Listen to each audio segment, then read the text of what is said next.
It must be time to start. I'm so glad you're all here, despite the horrible weather, for this absolutely amazing talk. So this is hosted by the Financial Markets Group, which is the place to go for anything finance research related here at the LSE. And the Systemic Risk Center inside the Financial Markets Group, which is studying anything which makes the financial system not work as well as it should, everything that puts a risk to the good functioning. And cyber definitely is one of those risks, and we'll find out a lot about it today. This field is super interesting. I'm so excited to be here because, first of all, cyber is consequential. It's a consequential risk. Really bad things can happen. And at the same time, we don't know academically very much about it. Cyber risk is sort of this little bit badly modeled, not very structured, very real, but not very easy to study academically. And so today is an opportunity to learn a bit about cyber at a particular company, bank, or the whole financial level. And today's panel are exactly the sort of people I wanted to have here today to elucidate some of these concerns of cyber to financial stability within firms and across the firms.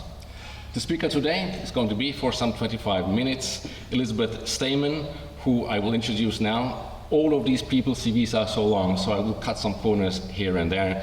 But she's an external member of the Bank of England's Financial Policy Committee and of the FMI, the Financial Market Infrastructure Board.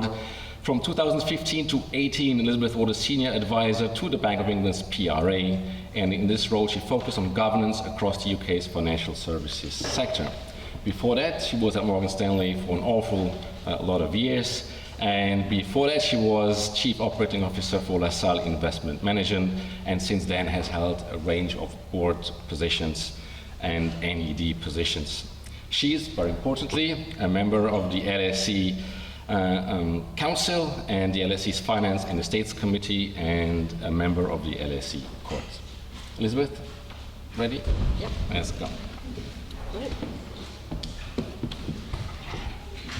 Thanks very much, JP. And clearly, every time I come and speak in this room, it's pelting down. So I last spoke here for International Women's Day a few years ago, and really appreciate you all being here. So I really want to start by thanking the London School of Economics, and in particular the Systemic Risk Center, for having me here tonight and for hosting this event. It's a real pleasure for me to speak at the LSE, in particular because I studied here when I first came over to the UK in my early 20s.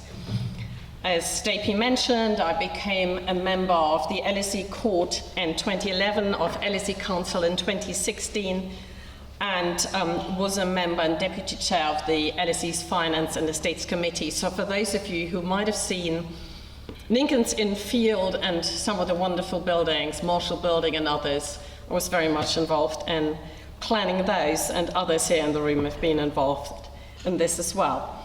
So as JP mentioned, in addition to my roles at the LSE, I hold a few non-executive roles, and at the Bank of England I'm on the Financial Policy Committee as an external member and on the Financial Market Infrastructure Board.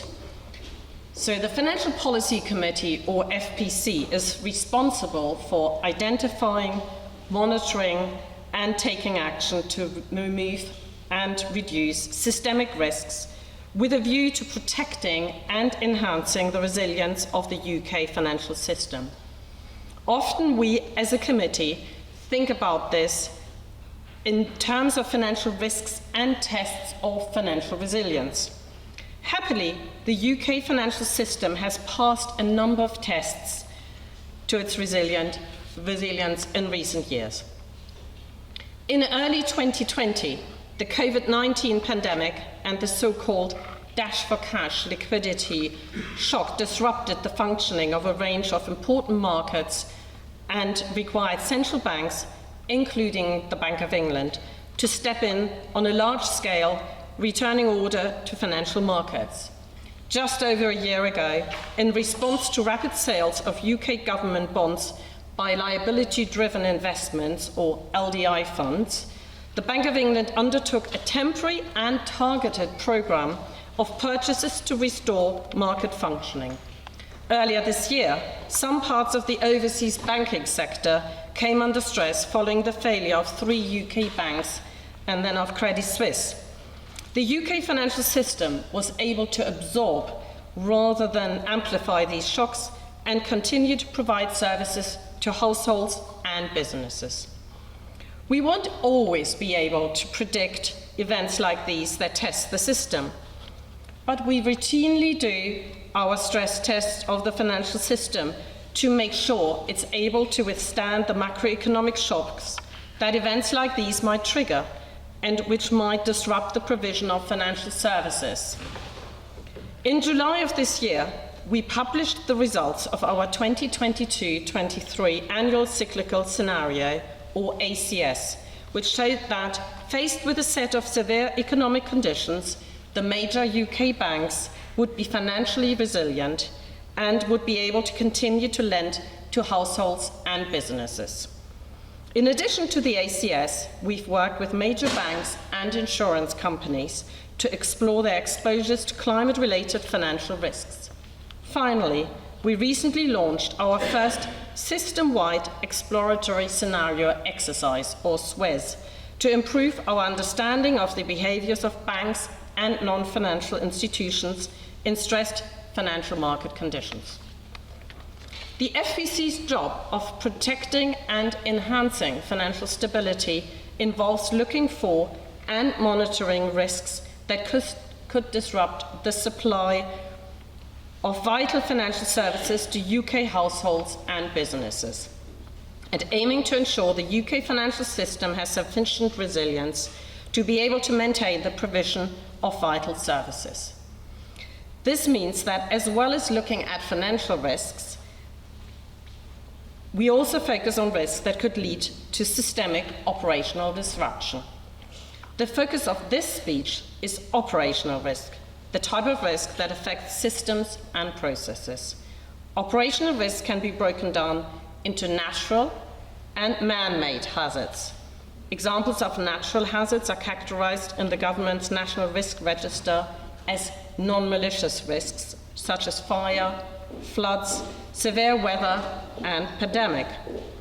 Man-made threats or malicious risks could be physical and cyber attacks, IT system outages, and third-party supplier failure. This can come from human errors and management failures, and from external events and external actors. Good operational risk management helps a company to detect and prevent risks that could lead to operational disruption, and so will reduce the number of instances in which disruption will occur.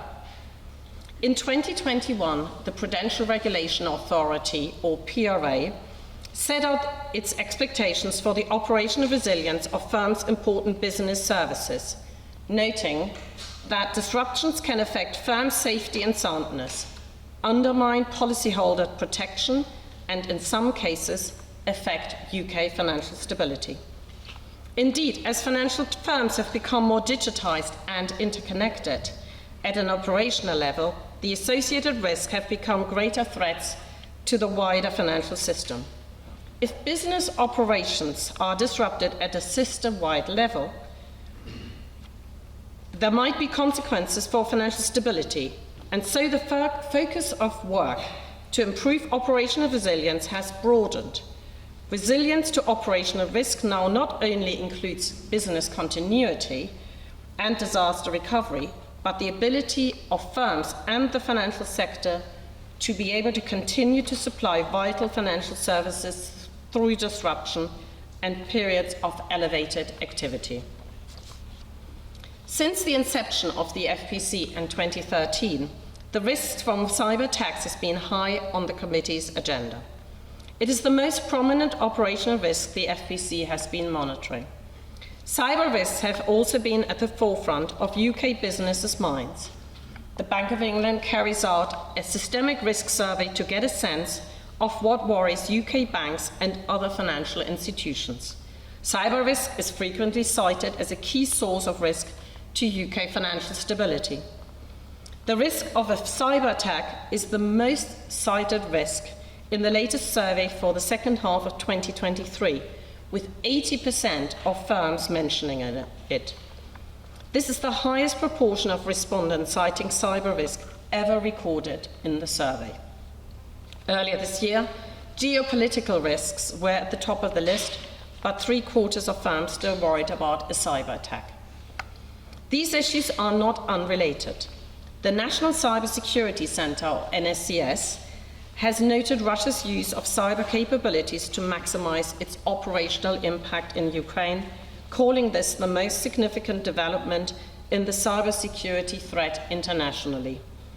The NCSC has also said that China's technical development and evolution is likely to be the single biggest factor affecting the UK's cybersecurity in years to come. Ransomware remains one of the most acute cyber-related threats faced by UK businesses, but less sophisticated cybercrime also remains a challenge. Left unchecked, a cyber attack could impact financial stability directly if it leads to a material disruption of the provision of vital services by financial institutions, markets, and financial market infrastructure. I like to call the infrastructure that provides vital services the plumbing. It's largely invisible to us until it no longer works. And in the 2008 financial crisis, it was only when the pipes of global finance were under threat and financial stability at risk that market participants, policymakers, and the public realized how vital it was and to never take it for granted. A cyber attack could also impact financial stability indirectly if there is financial contagion through liquidity stress, financial losses, and significant price moves that could disrupt market functioning, or through a loss of confidence in financial institutions or payment systems. This is why the Bank of England, alongside HM Treasury and the Financial Conduct Authority, or FCA, has been working to improve and test the financial system's operational resilience to cyber attack. The bank and the PRA already use a range of tools to assess the cyber resilience of individual firms' important business services. The CBEST test tests the ability of firms and financial market infrastructures to prevent and detect cyber attacks. Cyber stress testing looks at individual firms' responses to an attack. The bank also works collectively with industry through the cross-market collective resilience to cyber and other risks. This includes CIMEX and the wider sector exercise program for collective response and recovery capabilities. The FPC has set out the elements of the framework of regulation to strengthen the resilience of the UK financial system as a whole to cyber risk. One is that there needs to be clear baseline expectations for firms' resilience that reflect the importance of their services to the financial system. Another one is that there should be regular testing by firms and supervisors to ensure that resilience keep pace with the evolving nature of risk. For its baseline expectation, the FPC has expressed a tolerance for how quickly financial companies must be able to complete critical payments following a severe but plausible cyber incident. Cyber stress testing has been used to test firms' ability to meet this expectation. From our perspective, it is an important component of the resilience I've been talking about. Resilience in this context means both the ability to withstand cyber incidents and the ability to restore functioning after one.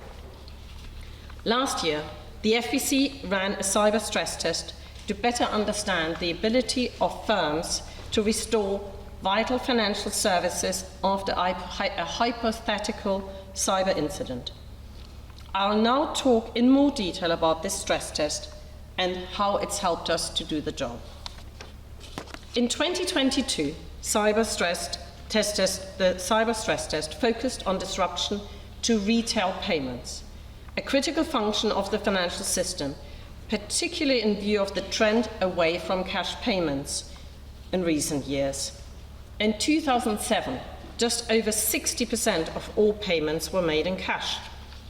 Accelerated by payment trends during the COVID pandemic, this figure dropped to 14% in 2022, with the majority of payments being made by debit card and credit card. The cyber stress test was based on a hypothetical incident whereby a threat actor, aided by a malicious insider, sought to redirect payments by amending payee data concurrently at two distinct firms. The hypothetical attack was detected and confirmed out of business hours. The test assumed that data integrity was compromised and that disruption to retail payments had occurred, affecting everyday transactions made by households and businesses.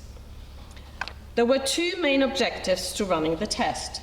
First, to explore firms' ability to quickly identify the nature of the disruption they faced following the attack.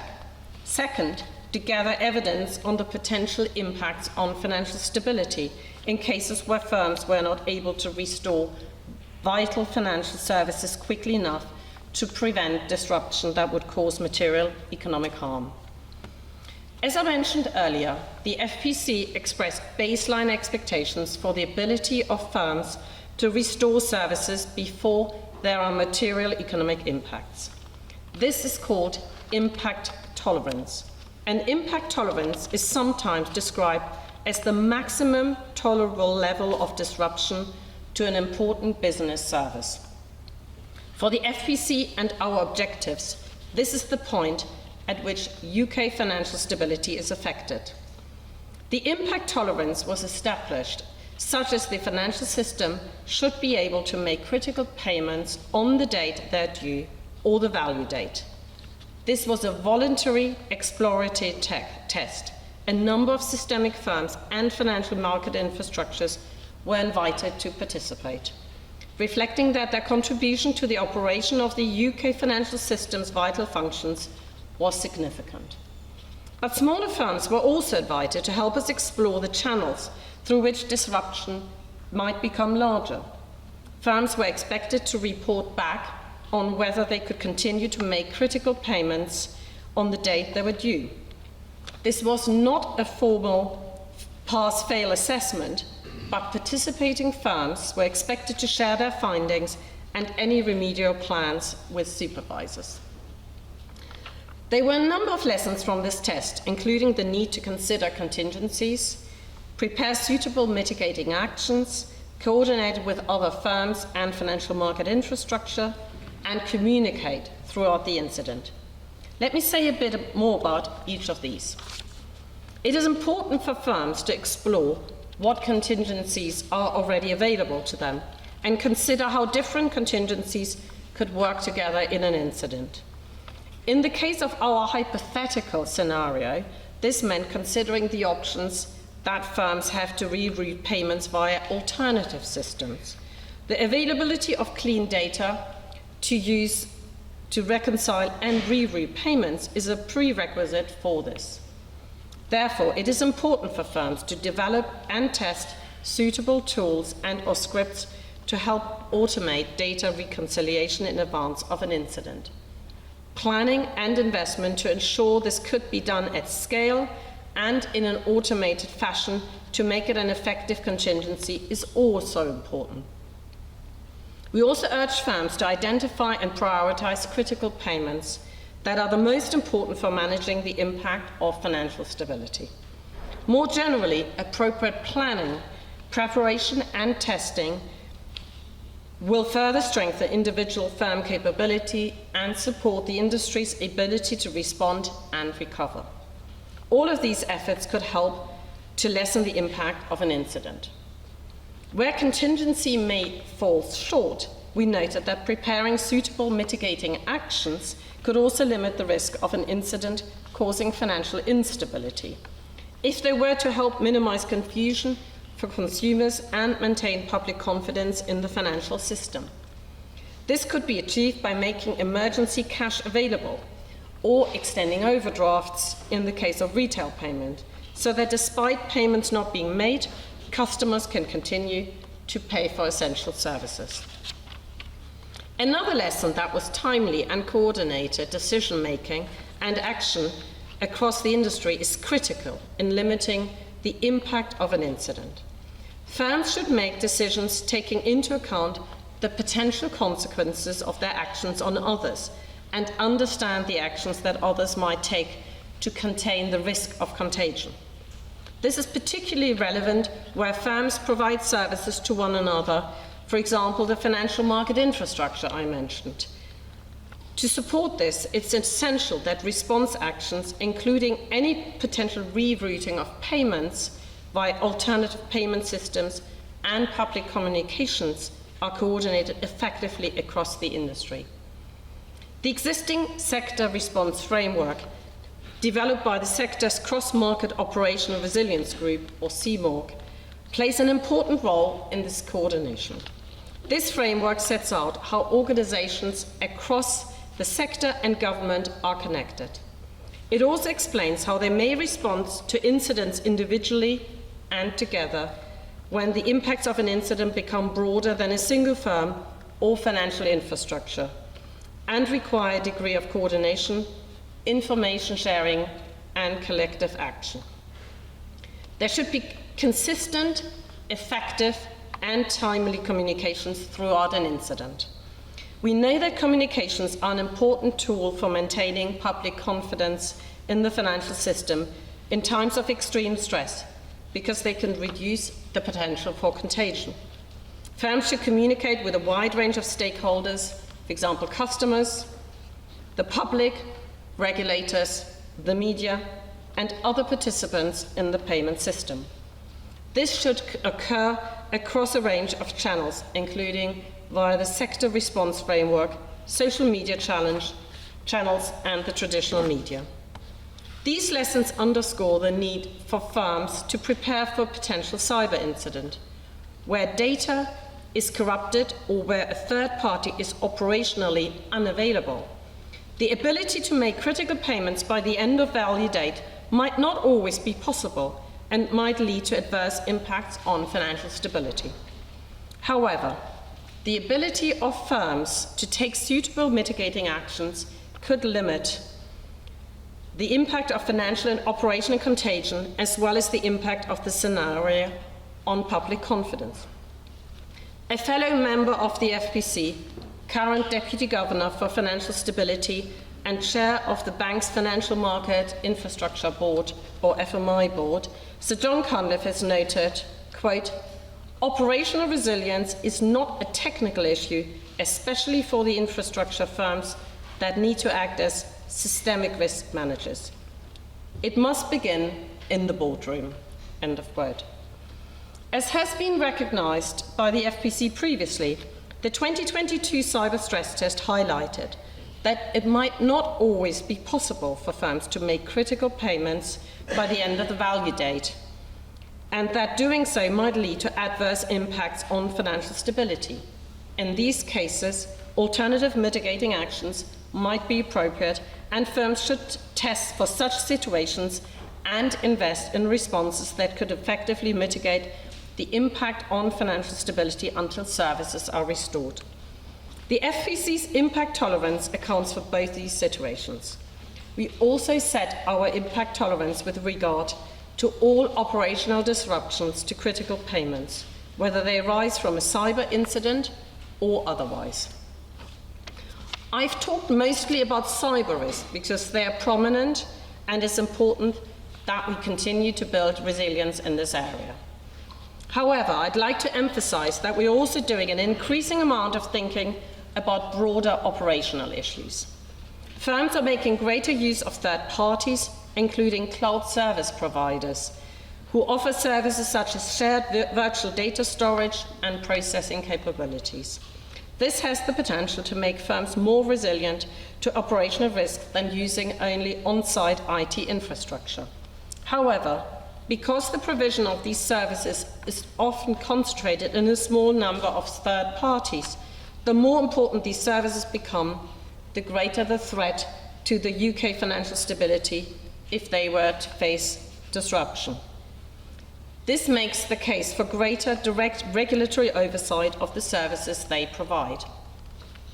Last year, the Bank of England, the PRA and the FCA published a discussion paper setting out our initial thinking on how they might exercise their new statutory powers over critical third parties, targeted to their services to the UK financial sector.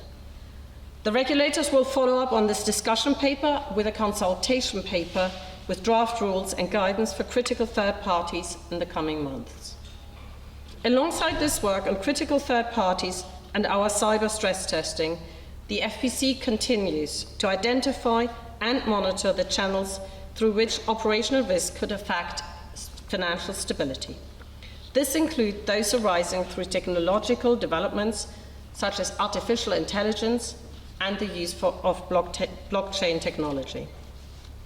Operational resilience is a medium-term priority for the FPC.